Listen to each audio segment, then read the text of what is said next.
Di dunia yang terus bergerak cepat, di tengah derasnya arus ekspektasi sosial dan standar estetika yang semakin kabur, kita sering lupa bahwa hidup bukan sekadar angka usia, bukan sekadar pencapaian, dan bukan pula penilaian dari luar. Kita terlalu sibuk mengejar muda, hingga lupa bahwa yang membuat seseorang tampak muda bukan hanya kulit, tubuh, atau busana, melainkan sesuatu yang lebih halus, lebih dalam, dan lebih bermakna.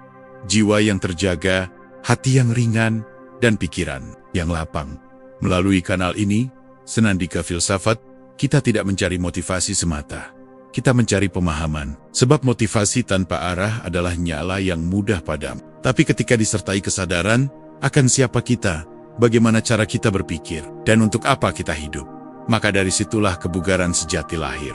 Bukan hanya tubuh, tetapi juga jiwa. Bukan hanya raga yang muda, tetapi juga batin yang tidak letih menghadapi dunia. Stoikisme, sebuah filsafat yang lahir di dunia kuno, namun tetap relevan hingga hari ini. Mengajarkan kita untuk tidak menggantungkan kebahagiaan pada hal-hal di luar kendali kita. Ia mengajarkan kesederhanaan, penguasaan diri dan keheningan batin. Dan menariknya, nilai-nilai ini, meski tak tampak kasat mata, meninggalkan jejak yang nyata pada penampilan luar seseorang. Pernahkah Anda melihat seseorang yang tampak begitu damai, meski usianya tak lagi muda? Atau seseorang yang tampak segar dan bersinar, meski hidupnya jauh dari kemewahan? Itulah daya dari batin yang tertata. Itulah kekuatan dari orang yang hidup selaras dengan dirinya sendiri. Dalam episode kali ini, kita akan menyelami 7 alasan tersembunyi, bukan dari dunia medis atau kosmetik, tetapi dari ruang-ruang batin yang sering kita abaikan, yang justru menjadikan seseorang terlihat lebih muda dari usianya. Kita akan berbicara tentang kedamaian hati, tentang hidup yang tidak dipenuhi dendam dan keluh, tentang orang-orang yang memilih bersyukur daripada membandingkan. Kita akan menyelami mengapa ketulusan bisa memudahkan, mengapa pengampunan bisa melembutkan wajah, dan mengapa orang yang mampu menerima hidup justru tampak lebih bercahaya daripada mereka yang terus melawannya. Jadi, jika Anda bertanya, mengapa orang lain mengatakan Anda tampak lebih muda? Bisa jadi jawabannya tidak ada di permukaan kulit Anda. Bisa jadi jawabannya ada di cara Anda menghadapi hidup dengan lapang dada, dengan jiwa yang tidak mudah diguncang, dan dengan hati yang tidak terus-menerus dikejar waktu. Selamat mendengarkan. Selamat merenung. Selamat datang di Senandika Filsafat. Poin 1. Ketenangan batin membuat wajah lebih damai. Cobalah sesekali duduk diam dan perhatikan wajah-wajah manusia di sekitar Anda, di keramaian kota yang hiruk, di layar media sosial yang tak pernah padam, bahkan di cermin tempat Anda menatap diri sendiri. Seringkali, wajah tak lagi sekadar cangkang dari tubuh. Ia menjadi cermin dari isi batin yang sesungguhnya. Ada wajah yang lembut meski tak mengenakan rias. Ada wajah yang tenang meski usia telah menua. Dan sebaliknya, ada wajah yang tampak tegang meski masih muda belia. Mengapa bisa demikian? Jawabannya terletak bukan pada kosmetik, bukan pula pada genetika semata, tapi pada sesuatu yang jauh lebih dalam dan sunyi, ketenangan batin. Dalam ajaran filsafat Stoik, manusia dianjurkan untuk tidak mengikatkan dirinya pada hal-hal di luar kendali. Kita diajak untuk menerima realitas sebagaimana adanya, tanpa perlawanan yang sia-sia, tanpa keluh yang merongrong kedamaian jiwa. Sebab sesungguhnya, penderitaan yang paling tua bukanlah penderitaan fisik, melainkan kegelisahan batin yang tak pernah selesai. Dan kegelisahan ini, meski tak terdengar oleh telinga, selalu meninggalkan jejaknya. Di garis wajah, di soret mata, di cara seseorang menarik napas, atau memalingkan pandangan. Wajah, dalam diamnya, sering berkata lebih jujur dari mulut yang pandai bersandiwara. Orang yang hatinya tenang, yang tidak mengizinkan dirinya diperbudak oleh marah, iri, cemas, atau khawatir berlebihan, akan memiliki semacam sinar yang tidak dapat dijelaskan. Sebuah kelembutan ekspresi yang menyejukkan, seolah-olah mereka berjalan di bawah cahaya lain, cahaya dari dalam. Ketenangan ini bukan berarti tidak punya masalah, bukan berarti hidup mereka bebas dari luka, tapi mereka tidak mengizinkan luka itu menjadi tuan atas hidupnya. Mereka memilih untuk tidak membalas dunia dengan reaksi, tetapi dengan kesadaran. Inilah yang dalam stoikisme disebut sebagai apatheia, bukan dalam arti mati rasa, tapi sebagai kebebasan dari emosi-emosi yang merusak ketenangan jiwa. Ada kebiasaan tersembunyi yang hanya dimiliki oleh jiwa-jiwa yang damai. Mereka tidak terburu-buru dalam menanggapi, tidak sibuk membuktikan diri, tidak mudah terpancing untuk marah atas hal sepele, dan karena itu, wajah mereka tidak menua oleh ketegangan batin yang sia-sia, tidak tercabik oleh kecemasan sosial yang tak penting, tidak kusut oleh rasa tidak aman yang dibentuk oleh pembandingan tanpa akhir. Marcus Aurelius, kaisar sekaligus filsuf Stoik, pernah menulis dalam Meditations, "If you are distressed by anything external, the pain is not due to the thing itself, but to your estimate of it." Maka, ketika seseorang berhasil mengubah caranya memandang dunia, ia mengubah pula bagaimana tubuhnya merespons dunia itu. Dan dari situlah ketenangan batin mulai memahat wajahnya. Bukan dengan paksaan, tapi dengan kejujuran. Kita tidak bisa memalsukan sebab wajah akan selalu membocorkan apa yang disimpan dalam hati. Mungkin tidak sekarang, tapi waktu akan menunjukkan segalanya. Maka jika Anda ingin terlihat lebih muda, lebih segar, lebih hidup, bukan hanya bagi mata orang lain, tapi juga bagi diri sendiri, mulailah bukan dari serum, bukan dari produk kecantikan, tapi dari disiplin batin. Latihlah pikiran untuk tidak reaktif. Latihlah hati untuk memaafkan. Latihlah diri untuk menerima bahwa tidak semua hal harus sesuai kehendak. Karena di sanalah keajaiban tersembunyi itu berada. Bukan pada krim anti-aging, tapi pada kemampuan untuk berkata dalam hati, "Aku tidak mengendalikan dunia, tapi aku bisa mengendalikan responku terhadapnya." Dan ketika ketenangan menjadi kebiasaan, wajah pun akan ikut bersaksi bahwa Anda adalah manusia yang tidak diatur oleh badai, tapi justru tumbuh di tengahnya. Poin kedua, tidak mengikat diri pada penilaian orang lain. Manusia adalah makhluk sosial. Ia tumbuh dalam ruang bersama, belajar dari interaksi, dan membentuk identitas melalui cermin sosial di sekitarnya. Tetapi, ada satu titik di mana keterikatan itu berubah menjadi belenggu. Ketika diri tidak lagi dibentuk oleh nilai, melainkan oleh penilaian. Ketika manusia tidak lagi hidup untuk kebenaran, tapi untuk pengakuan. Di sanalah wajah mulai kehilangan cahayanya. Apakah Anda pernah merasa lelah hanya karena terlalu peduli pada apa yang orang lain pikirkan? Mungkin Anda mengubah cara berpakaian, cara bicara, bahkan mimik wajah, bukan karena Anda ingin, tapi karena takut dinilai. Anda menahan tawa, menyembunyikan tangis menusen kota-kota dengan cemas. Karena bayang-bayang, penghakiman selalu hadir di kepala. Dan tanpa disadari, kegelisahan itu memahat tubuh, menegangkan otot wajah, mengkerutkan dahi, dan membuat Anda menua bukan karena waktu, tetapi karena kecemasan sosial yang tak kunjung usai. Dalam stoikisme, ini disebut perbudakan terhadap opini eksternal, sebuah kondisi batin yang rapuh, karena menggantungkan harga diri pada pandangan yang tak bisa Anda kendalikan. Epictetus, seorang filsuf stoik yang hidup sebagai budak sebelum menjadi guru kebebasan batin, berkata, "Jika kamu ingin menjadi bebas, jangan menilai dirimu berdasarkan penilaian orang lain. Jangan menempatkan harga dirimu di luar dirimu sendiri."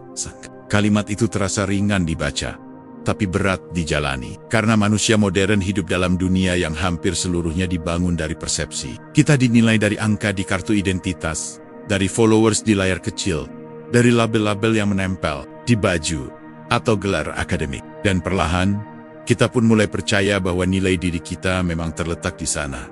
Padahal, ketika seseorang hidup dalam keinginan untuk terus disukai, terus diterima, dan terus dipuji, ia tidak hanya kehilangan keaslian, ia juga kehilangan ketenangan. Ia menjadi aktor yang harus tampil sepanjang waktu, tidak pernah benar-benar menjadi dirinya sendiri. Dan dari sandiwara yang terus-menerus itu, kelelahan pun lahir. Sebab tidak ada topeng yang bisa dipakai selamanya tanpa membuat wajah di baliknya terluka. Sebaliknya, orang yang tidak mengikat dirinya pada penilaian luar, yang hidup berdasarkan prinsip dan kebajikan batinnya sendiri, justru akan tampak lebih ringan, lebih damai, dan lebih muda. Ia tidak perlu tegang menjaga citra. Ia tidak harus menciptakan pesona untuk disukai. Ia tidak terbebani oleh ekspektasi yang terus bertambah. Ia hidup dengan sederhana, menjadi dirinya sendiri, dan merasa cukup dengan itu. Lihatlah wajah orang-orang yang merdeka dari penghakiman. Ada ketenangan yang khas dalam tatapan mata mereka. Ada keberanian yang halus dalam cara mereka berdiri. Dan ada ketulusan yang memancar dari cara mereka tersenyum. Sebab mereka tidak sedang berlomba. Mereka sedang hidup. Dan itu membuat mereka tampak lebih utuh, lebih sehat, dan tak jarang lebih muda dari usia mereka yang sesungguhnya. Marcus Aurelius, kaisar Romawi yang memiliki kekuasaan mutlak, namun memilih hidup dalam kesederhanaan, pernah mencatat, seseorang yang berusaha hidup sesuai dengan alamnya, tidak akan menginginkan sesuatu yang berada di luar kendalinya. Ia tidak akan terganggu oleh sanjungan, maupun terluka oleh cemoohan. Inilah pelajaran yang sering luput, bahwa pengakuan sejati bukan datang dari keramaian, melainkan dari keheningan batin yang tahu betul siapa dirinya. Dan dari keheningan itulah terpancar pesona yang tak bisa dijelaskan, hanya bisa dirasakan. Jika Anda ingin terlihat lebih muda, lebih damai, lebih hidup, cobalah berhenti mengejar penerimaan dari luar. Gantilah itu dengan membangun keutuhan di dalam. Sebab saat Anda benar-benar menerima diri sendiri, dunia pun mulai memandang Anda dengan cara yang berbeda. Dan wajah Anda pun akan berbicara dengan tenang, bahwa Anda tidak sedang mencari tempat di hati orang lain, karena Anda telah menemukan tempat di dalam diri Anda sendiri. Poin ketiga, jiwa yang ringan tidak menarik waktu ke dalam diri. Waktu, sebagaimana kita pahami, tidak dapat dihentikan. Ia bergerak konstan, terus melaju tanpa pernah menoleh ke belakang. Namun menariknya, bagi sebagian orang, waktu seakan meninggalkan mereka lebih lambat. Wajah mereka tidak lekas menua, gerak tubuh mereka tetap ringan, dan cahaya mata mereka tak padam, meski tahun telah banyak berlalu. Apa rahasia mereka? Bukan pada kekuatan tubuh, bukan pula pada kekayaan materi, tapi pada sesuatu yang lebih subtle, jiwa yang ringan. Coba bayangkan, seseorang yang sepanjang hari menyimpan kemarahan, dendam, kecemasan, penyesalan, dan kekhawatiran. Setiap pengalaman pahit disimpan, setiap kesalahan masa lalu dipeluk erat, setiap potensi masa depan dipenuhi kecemasan. Orang semacam ini seakan membawa beban tak kasat mata kemanapun ia pergi. Dan meski tubuhnya masih muda, wajahnya telah kehilangan cahaya, pundaknya terasa berat, dan langkahnya terdengar lamban. Itulah akibat dari menarik waktu ke dalam diri. Ketika seseorang menyimpan terlalu banyak beban emosional, batinnya mulai menggenggam masa lalu yang seharusnya telah berlalu, dan mencemaskan masa depan yang belum tentu datang. Dalam genggaman itu, waktu seakan terperangkap, dan karena tak bisa bergerak secara alami, ia merusak dari dalam. Filsafat Stoik mengajarkan bahwa satu-satunya momen yang benar-benar kita miliki adalah saat ini. Marcus Aurelius pernah menulis, "Jangan buang hidupmu dalam lamunan. Jika kamu tidak tenang di masa sekarang, kamu akan lelah dimanapun kamu berada." Kita bukan hanya kehilangan masa kini karena terikat masa lalu atau masa depan, tetapi kita juga menua secara batin karena membiarkan beban waktu menyiksa kita dari dalam. Lalu, siapa mereka yang tidak cepat menua? Mereka yang mampu melepaskan. Melepaskan bukan berarti melupakan. Bukan berarti membiarkan diri dilukai berulang kali. Melepaskan berarti memberi ruang bagi batin untuk bernapas. Membuka genggaman yang terlalu erat atas kejadian yang tak bisa diubah. Menyadari bahwa hidup tak bisa dijalani dua kali. Satu kali di realitas, satu kali lagi di kepala. Jiwa yang ringan adalah jiwa yang tahu bahwa tidak semua hal perlu dipertahankan. Tidak semua kesalahan harus terus ditangisi. Tidak semua luka harus diingatkan setiap hari. Jiwa yang ringan adalah mereka yang mengerti bahwa hidup bukan soal menghitung siapa yang bersalah, tapi siapa yang bersedia melanjutkan perjalanan. Dan karena itu, mereka tidak mempercepat penuaan batin mereka. Mereka tidak membiarkan ingatan menyakiti mereka dua kali. Mereka tidak memberi ruang bagi penyesalan untuk menggerogoti sukacita yang seharusnya bisa dirayakan hari ini. Cobalah perhatikan wajah orang yang mampu memaafkan, bukan karena mereka lemah, tetapi karena mereka cukup kuat untuk melepaskan. Perhatikan sorot mata mereka yang memilih menerima ketidaksempurnaan hidup, bukan karena mereka tidak peduli, tetapi karena mereka tidak ingin hidup dalam perang yang tak berkesudahan. Ada kelembutan di sana, ada kedamaian yang tidak dibentuk oleh keadaan, tetapi oleh pilihan batin yang konsisten dalam dunia yang semakin keras. Jiwa yang ringan adalah bentuk kemewahan paling langka. Di tengah budaya yang mengagungkan produktivitas dan kemenangan, kemampuan untuk diam dan melepaskan adalah bentuk keberanian tertinggi. Kita sering mengira bahwa kebugaran adalah hasil dari olahraga dan pola makan. Itu benar, tapi hanya sebagian. Sisanya datang dari bagaimana kita mengelola beban batin. Tubuh yang sehat bisa cepat rusak jika jiwa terus memanggul rasa bersalah, kecemasan, dan kebencian. Sebaliknya, jiwa yang ringan akan membuat tubuh berjalan dengan lebih lentur, lebih hidup, lebih muda, karena ia tidak melawan waktu, tapi berjalan berdampingan dengannya.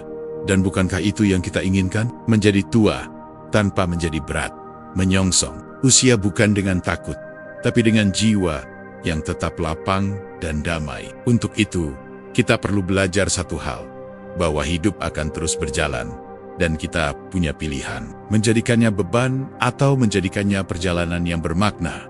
Jadi, jika hari ini Anda merasa letih bukan karena kerja, tapi karena memori yang tak selesai, berhentilah sejenak. Tarik napas panjang, lepaskan satu demi satu beban yang tak perlu. Anda tidak harus menggenggam semuanya. Tidak semuanya milik Anda untuk dipikul. Jiwa yang ringan tidak membuat waktu berhenti, tapi ia membuat waktu menjadi teman, bukan musuh. Dan dari persahabatan itu, terpancarlah wajah yang damai, tubuh yang tidak tegang, dan aura yang tidak bisa dibeli, hanya bisa dibentuk perlahan-lahan dari dalam. Poin keempat, menghargai saat ini, bukan terjebak masa lalu, atau cemas akan masa depan. Hidup, dalam bentuknya yang paling jujur, hanyalah serangkaian momen yang lewat. Ia bukan rangkaian besar rencana, bukan juga akumulasi dari masa lalu. Hidup, sekarang, detik ini, hembusan napas ini, kedipan mata ini, tetapi ironisnya, manusia seringkali tidak hidup di dalamnya. Kita lebih sering menetap di tempat yang tak lagi ada, atau terperangkap dalam bayangan yang belum tentu datang. Kita menyimpan luka dari masa lalu seperti barang antik, dipoles dan disimpan rapi, seolah dengan mengingatnya terus-menerus, kita bisa mengubahnya. Padahal, satu-satunya hal yang lebih tragis dari peristiwa menyakitkan adalah terus menghidupkannya di kepala kita sendiri. Kita pun mencemaskan masa depan, menuliskan skenario buruk, membayangkan kegagalan dan kehilangan kedamaian hari ini demi sesuatu yang bahkan belum tentu menjadi kenyataan esok hari. Dan dari semua itu, kita perlahan-lahan menua.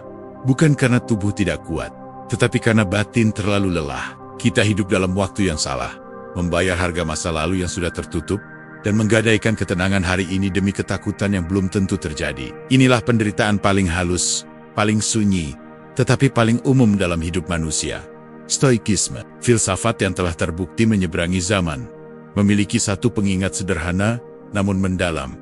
Hiduplah di saat ini. Marcus Aurelius, Kaisar Romawi yang menghadapi perang, wabah, dan pengkhianatan, menulis dalam keheningan malamnya, jangan biarkan masa depan mengganggumu. Jika harus datang, kamu akan menghadapinya dengan kekuatan yang sama seperti saat ini. Ayat, tahu benar bahwa kekuatan manusia tidak pernah ada di masa depan. Ia selalu hadir di saat ini, di detik ini. Dan siapapun yang mampu hadir secara utuh dalam hidupnya, akan terbebas dari beban waktu. Bukan karena waktu berhenti, tetapi karena ia memilih untuk tidak hidup di luar jangkauannya. Orang yang menghargai saat ini, tidak hidup tergesa-gesa. Ia tidak tergoda untuk terus membandingkan hidupnya dengan yang lain. Ia tidak terlalu sibuk menyesali kesalahan lalu, ataupun sibuk membayangkan pengakuan di masa depan. Ia hidup penuh dalam tindakan-tindakan kecil, dalam senyum yang tulus, dalam tawa yang ringan, dalam percakapan yang hadir sepenuhnya.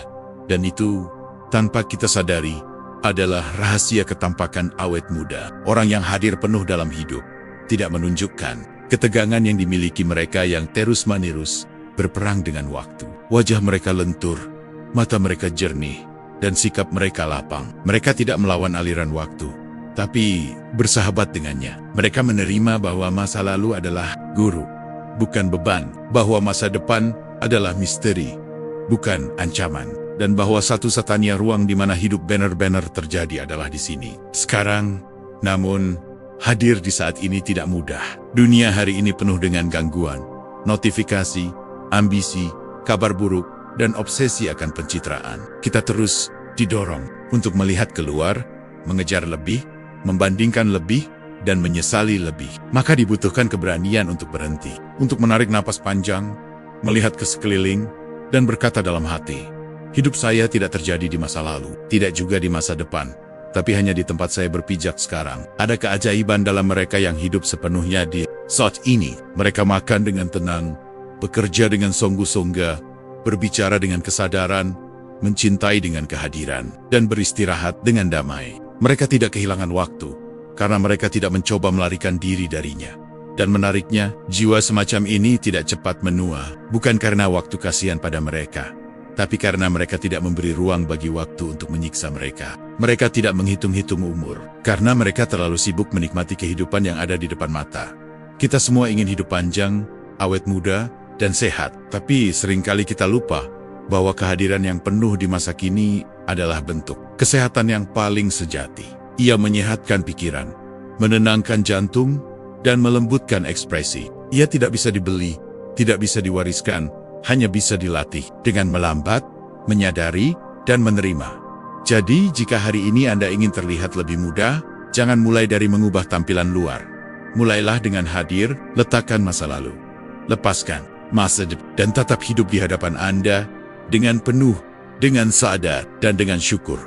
Karena ketika Anda benar-benar hidup di saat ini, waktu pun akan segan menyentuh Anda. Poin kelima, kebajikan membentuk karakter, dan karakter mempengaruhi raut wajah manusia. Jika dipandang dengan jujur, bukanlah sekadar hasil dari genetika atau garis keturunan. Ia adalah pantulan dari dalam.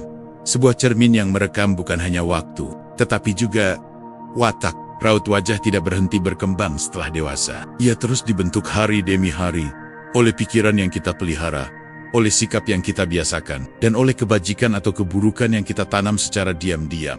Inilah yang jarang disadari, bahwa wajah bukan hanya permukaan, tetapi pancaran. Bahwa karakter seseorang, baik atau buruk, lembut atau keras, jujur atau licik, lama-kelamaan akan membentuk ekspresi yang melekat dalam wajahnya. Bahkan ketika ia sedang diam, wajahnya tetap berbicara. Ia membawa pesan dari dalam, dari nilai-nilai yang dipegang teguh, atau dari kekacauan yang disembunyikan.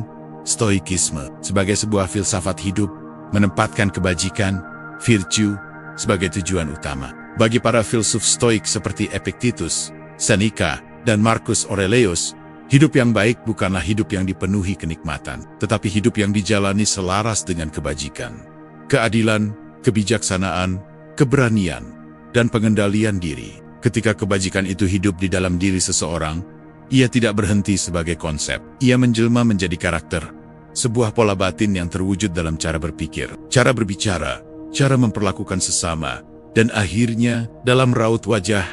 Coba perhatikan wajah orang yang sepanjang hidupnya berjalan dengan hati yang jujur, yang memilih kebaikan bahkan ketika tidak ada yang melihat, yang mampu menahan diri dari kemarahan, dan yang tidak pernah melukai demi kepentingannya sendiri. Wajahnya seringkali memancarkan keteduhan. Ada kebeningan di mata mereka, kelembutan dalam senyumnya, dan keteguhan yang tidak mengintimidasi, tapi menenangkan. Sebaliknya, lihatlah wajah orang yang hidup dalam tipu daya, kebohongan, amarah, atau keserakahan. Seringkali mereka tampak lebih cepat menua, lebih tegang, lebih keras. Karena batin yang terus bertempur, cepat atau lambat, akan meninggalkan bekas di wajah. Tidak ada topeng yang bisa menutupi itu selamanya. Filsuf Yunani, Heraclitus, pernah berkata, "Character is destiny." Tetapi sebelum karakter menjadi takdir, ia lebih dulu menjadi wajah. Ia memberi bentuk pada ekspresi, memberi warna pada sorot mata, dan mencetak garis-garis halus yang tidak bisa disamarkan oleh kosmetik. Karakter yang luhur membuat seseorang tidak mudah terjebak dalam kemarahan, tidak cepat tersinggung, tidak hidup dalam kecemasan sosial. Ia menjadikan seseorang lebih mudah tersenyum tulus, lebih tenang dalam mengambil keputusan, lebih sabar dalam menghadapi ketidaksempurnaan orang lain. Dan dari sikap itu semua, terbentuklah wajah yang ringan, tidak berat, tidak menekan, tidak agresif. Wajah yang menyenangkan untuk dipandang, bahkan tanpa harus berusaha tampil menarik.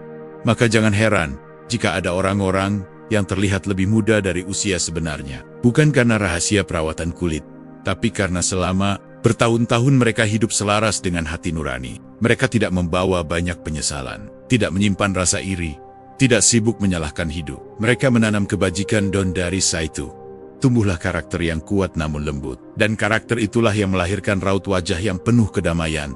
Stoikisme tidak pernah menjanjikan hidup yang mudah, tapi ia menjanjikan hidup yang bernilai. Dan dari nilai itu tumbuh semacam ketampanan batin yang pelan-pelan membentuk keindahan wajah yang tulus, raut yang tidak dibuat-buat, kebijaksanaan menciptakan sorot mata yang tenang, keberanian memberi bentuk pada rahang yang teguh, keadilan dan pengendalian diri membentuk cara tersenyum yang tidak menyembunyikan niat, tetapi mengungkapkan keikhlasan.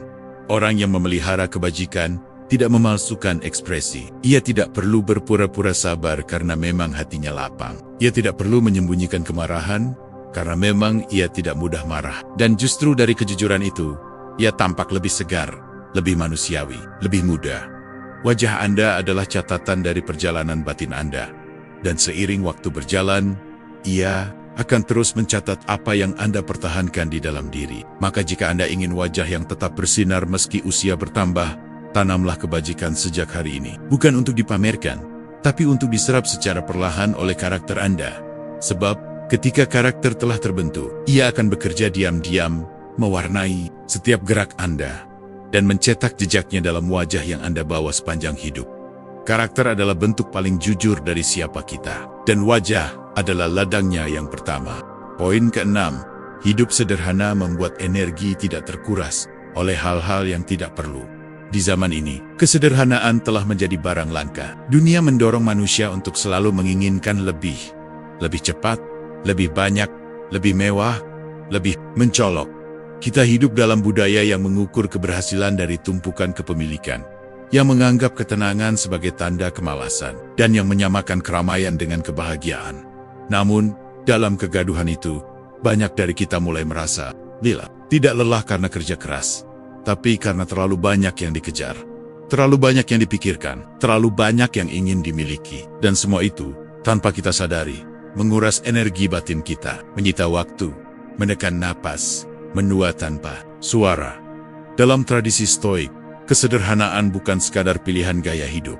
Ia adalah kebijaksanaan yang sangat tinggi, karena orang yang mampu hidup sederhana bukanlah orang yang kekurangan, melainkan orang yang tahu apa yang cukup. E.A. Taleb menyelesaikan satu pertanyaan penting dalam hidup. Berapa banyak yang sebenarnya saya butuhkan untuk hidup baik? Pertanyaan ini, jika dijawab dengan jujur, akan membebaskan kita dari keinginan yang berlebihan. Ia menyaring ambisi yang tidak perlu. Ia menenangkan obsesi yang tidak pernah puas. Dan dari ketenangan itu, lahirlah cadangan energi yang tidak terkuras oleh perkara-perkara yang sebetulnya tak penting. Lihatlah, orang-orang yang memilih hidup sederhana, bukan karena tidak mampu, tetapi karena sadar. Mereka tidak mudah tergoda oleh citra, tidak merasa rendah hanya karena tidak memiliki yang terbaru. Mereka tidak mengisi waktu mereka dengan mengejar hal yang tak ada habisnya. Dan justru karena itu, mereka memiliki lebih banyak ruang dalam pikiran, lebih banyak waktu untuk merenung, lebih banyak tenaga untuk hal-hal yang esensial. Kesederhanaan adalah bentuk kekayaan jiwa.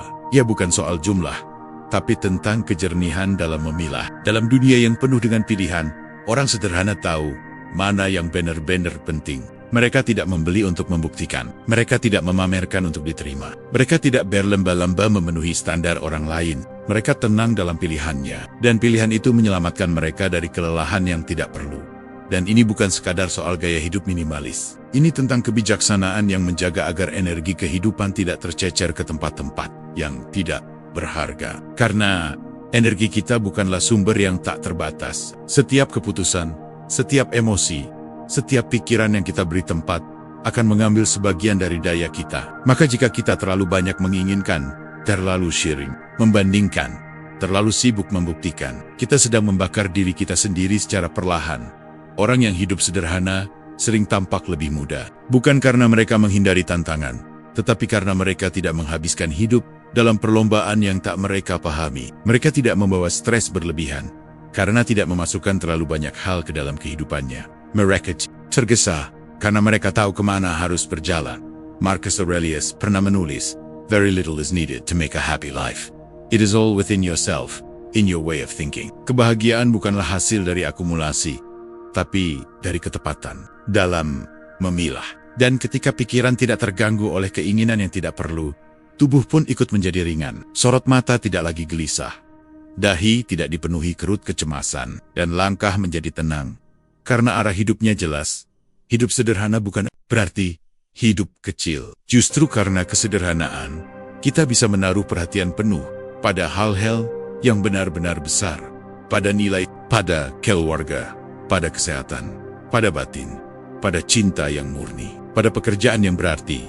Maka jika hari ini Anda merasa mudah lelah, mudah cemas, mudah teralihkan, mungkin jawabannya bukan karena Anda kurang semangat. Mungkin Anda hanya terlalu penuh. Terlalu banyak hal yang Anda izinkan masuk. Terlalu banyak beban yang sebenarnya bisa ditinggalkan. Kesederhanaan tidak akan membuat Anda miskin. Justru ia akan membuat Anda utuh. Karena dengan sedikit, Anda bisa fokus. Dengan cukup, Anda bisa bahagia. Dan dengan jiwa yang tidak terus-menerus menuntut lebih, tubuh Anda akan hidup lebih ringan, lebih segar, dan lebih mudah. Poin ke-7, Syukur dan rasa cukup memunculkan aura bahagia. Apa yang membuat seseorang tampak bahagia, meski hidupnya jauh dari sempurna? Dan mengapa ada orang lain yang tampak gelisah, meski memiliki segalanya? Di balik perbedaan itu, tersembunyi satu kunci yang tak kasat mata, namun memancar kuat dari dalam diri. Syukur dan rasa cukup. Syukur bukanlah sekadar ucapan di bibir. Ia adalah sikap batin yang sadar akan keberlimpahan, bahkan di tengah keterbatasan. Ia adalah kemampuan untuk melihat apa yang ada, bukan terus memikirkan apa yang belum dimiliki. Dan rasa cukup adalah saudara kandungnya. Sikap batin yang tidak terus-menerus haus akan hal-hal baru, karena sadar bahwa nilai hidup tidak terletak pada jumlah kepemilikan, tapi pada kedalaman penerimaan. Dalam ajaran stoikisme kita diajarkan bahwa kebahagiaan sejati tidak datang dari luar, melainkan dari cara kita menilai apa yang kita miliki. Epictetus mengatakan wealth consists not in having great possessions, but in having few wants. Kekayaan sejati bukan milik mereka yang memiliki banyak, tapi milik mereka yang merasa cukup. Dan dari rasa cukup itu, muncullah sesuatu yang tidak bisa dipalsukan. Aura bahagia. Aura ini tidak memancar karena wajah yang sempurna, tetapi karena hati yang damai. Ia lahir dari pikiran yang tidak dikacaukan oleh keluh kesah, dari jiwa yang tidak tersesat dalam perbandingan, dan dari sikap hidup yang tahu bagaimana caranya berhenti, menghela napas, dan berkata, "Aku bersyukur." Syukur tidak membuat hidup selalu mudah, tapi ia membuat hidup lebih ringan dijalani. Orang yang bersyukur tidak menyimpan banyak beban dalam pikirannya. Ia tidak menyalahkan dunia atas semua yang tak ia punya. Ia tidak memusuhi nasib. Ia memilih untuk hidup dengan hati terbuka, menyambut apapun yang datang, dan mengikhlaskan apapun yang telah pergi. Dan orang semacam ini, meskipun tubuhnya tidak muda lagi, akan memancarkan sesuatu yang menghidupkan. Wajahnya tidak tegang oleh ambisi. Tatapannya tidak tajam karena iri. Senyumnya tidak dipaksakan. Ia mungkin tidak selalu tertawa, tetapi kehadirannya menenangkan, karena ia membawa ketenangan dari dalam. Bukan sekadar kegembiraan yang bising di permukaan. Aura bahagia bukanlah sesuatu yang dibuat-buat. Ia adalah efek samping dari jiwa yang telah berdamai dengan hidup. Dari seseorang yang telah selesai dengan perbandingan. Dari seseorang yang tidak sibuk mencari pengakuan. Dari seseorang yang memilih menyayangi hidup, bahkan ketika hidup tidak selalu manis. Coba bayangkan seseorang yang setiap pagi membuka hari. Ia tidak tergese-gese memikirkan pencapaian, tidak pula terbangun oleh ketakutan gagal. Ia duduk sejenak, menyesap teh atau kopi, dan menyadari bahwa hidup dengan segala kesederhanaannya masih layak disyukuri. Ia menyapa hari ini bukan dengan keluhan, tapi dengan senyum kecil yang jujur. Dan dari kebiasaan kecil itu, terbentuklah raut yang tidak lekas menua. Karena syukur, sedikit demi sedikit, melembutkan garis wajah, mencerahkan pandangan, dan menenangkan detak jantung. Sebaliknya, orang yang terus-menerus merasa kurang akan terlihat letih. Ia mengernyit bukan karena silau cahaya, tapi karena matanya terbiasa menatap apa yang tidak dimiliki. Ia gelisah bukan karena ancaman nyata, tapi karena pikirannya selalu membayangkan bahwa orang lain lebih bahagia darinya. Dan perlahan-lahan, kegelisahan itu merayap ke dalam tubuh, mempercepat keletihan, dan mempercepat penuaan. Syukur adalah semacam cahaya batin yang tak dapat dibeli, tapi dapat dilatih. Ia tidak datang dari keberuntungan, tapi dari cara kita mengarahkan perhatian. Ia bertumbuh setiap kali kita memilih untuk menghargai, bukan menuntut. Dan ketika rasa cukup menjadi bagian dari cara berpikir kita, hidup pun berhenti menjadi beban. Ia menjadi perjalanan yang utuh, penuh makna, dan lebih ringan dijalani. Stoikisme mengajarkan kita untuk tidak menggantungkan kebahagiaan pada sesuatu yang bisa diambil oleh dunia. Jika kebahagiaan kita tergantung pada kekayaan, maka ia akan hancur saat kekayaan itu hilang. Tapi jika kebahagiaan kita bersumber dari syukur dan rasa cukup, maka ia akan tumbuh bahkan di tengah kekurangan, sebab ia tidak bergantung pada luar, melainkan bersumber dari dalam. Maka jika hari ini Anda ingin terlihat lebih bahagia, bukan hanya di mata orang lain, tapi di hadapan cermin yang jujur, mulailah dengan bersyukur. Bukan karena hidup sempurna, tapi karena Anda menyadari bahwa hidup ini masih layak dijalani. Dan dari kesadaran itu, Anda akan berjalan lebih ringan, tersenyum lebih tulus, dan menatap dunia dengan mata yang lebih terang. Karena pada akhirnya, syukur adalah rahasia kecantikan yang tidak pernah usang oleh waktu. Ia menjaga jiwa Anda tetap muda. Dan jiwa yang muda akan memengaruhi segalanya, termasuk wajah Anda. Pada Akhirnya, semua yang kita cari dalam hidup, keindahan, ketenangan, kebahagiaan, tidaklah selalu terletak pada hal-hal besar yang gemerlap. Ia tersembunyi dalam hal-hal yang sunyi dan sederhana. Dalam cara kita berpikir, dalam cara kita merespons, dalam cara kita memperlakukan diri sendiri dan dunia. Jika hari ini Anda terlihat lebih muda dari usia Anda, mungkin bukan karena keberuntungan genetika semata, mungkin itu karena Anda telah memilih cara hidup yang lebih sadar. Mungkin Anda telah melatih diri untuk bersyukur, menyederhanakan hidup, memelihara kebajikan, menjaga batin, tetap tenang, dan menolak tunduk pada penilaian semu dunia. Karena wajah bukan hanya cermin tubuh, tetapi gema dari jiwa. Dan jiwa yang terawat oleh nilai, oleh kesadaran, oleh keheningan, akan selalu memancarkan cahaya yang tak bisa dibeli atau disembunyikan. Waktu mungkin berjalan, tapi raut Anda akan tetap damai, dan kedamaian itu adalah keindahan sejati. Jika Anda merasa bahwa kehidupan modern seringkali terlalu bising, terlalu cepat, terlalu hampa, maka Senandika Filsafat adalah ruang untuk Anda.